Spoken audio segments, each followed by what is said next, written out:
নমস্কাৰ, আজি আমি যোৰহাটস্থিত শ্ৰী ঢেকীয়াখোৱা বৰনামঘৰলৈ আহিলোঁ।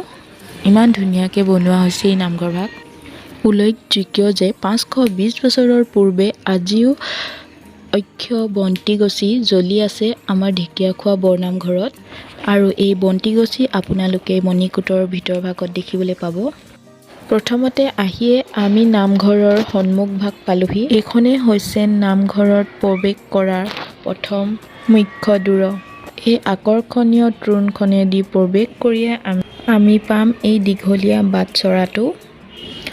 এই বাটচৰাটোৰ দুই কাষে ওপৰৰ ভাগত নিৰ্মাণ কৰি থোৱা হৈছে ভগৱান শ্ৰীকৃষ্ণৰ লীলা আৰু দশাৱতাৰ ৰূপৰ কিছু সুন্দৰ ভাস্কৰ্য। নামঘৰত প্ৰৱেশ কৰি দেখিবলৈ পাব ভগৱান শ্ৰীকৃষ্ণৰ অৱতাৰৰ এই দৃশ্যাৱলী। ইয়াত দেখিবলৈ পাব ভগৱান শ্ৰীকৃষ্ণৰ কল্কি অৱতাৰ, মৎস্য অৱতাৰ, কুৰ্ম অৱতাৰ, নৰসিংহ অৱতাৰ, ব্ৰহ্মণ অৱতাৰকে আদি কৰি সকলো অৱতাৰৰ কিছু সুন্দৰ ভাস্কৰ্য।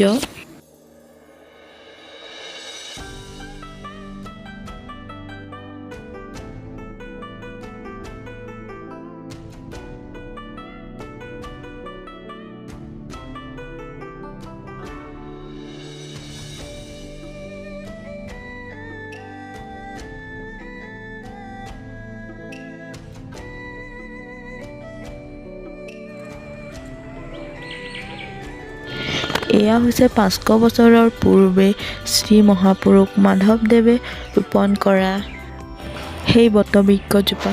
সেই বৃক্ষজোপাৰ কাষতেই থকা সেই ফলকখনত উল্লেখ কৰা হৈছে বিগত 1450 শকতে শ্ৰী মাধৱদেৱে ৰোপণ কৰিছিল। আৰু আজিও সেই বৃক্ষজোপা কিমান ধুনীয়াকৈ সজীৱ হৈ আছে। এতিয়া আমি গৈ আছোঁ চাকি বন্তি জ্বলোৱা সেই গৃহটোলৈ। এই গৃহটোৰ দুই মূৰে এনেধৰণৰ দুটা বৃহৎ চাকি সংস্থাপন কৰা হৈছে শ্ৰদ্ধালুক বন্তি প্ৰজ্বলন কৰিবৰ বাবে অনা তেলসমূহ দি চাকিসমূহত অৰ্পণ কৰি দিব। এতিয়া আমি মূল দুৱাৰৰ নামঘৰ ভাগত বহিছোঁহি। আমি অহা পলম হ'ল, সেইবাবে আমি নাম শুনিবলৈ নাপালোঁ। এতিয়া আমি চাকি বন্তি জ্বলাই এতিয়া নামঘৰ ভাগত বহিছোঁ। এতিয়া আমাক প্ৰসাদ দিছে। নামঘৰ ভাগৰ বা ভিতৰৰ ভাগৰ তথা ইয়াৰ চৌপাশৰ সৌন্দৰ্যও বিশেষভাৱে আপ্লুত কৰি আহিছে ইয়ালৈ অহা ভকত বৈষ্ণৱসকলৰ।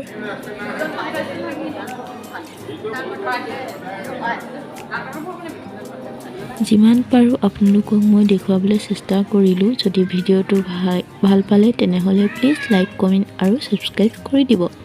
থেংক ইউ ফৰ ৱাচিং মাই ভিডিঅ'।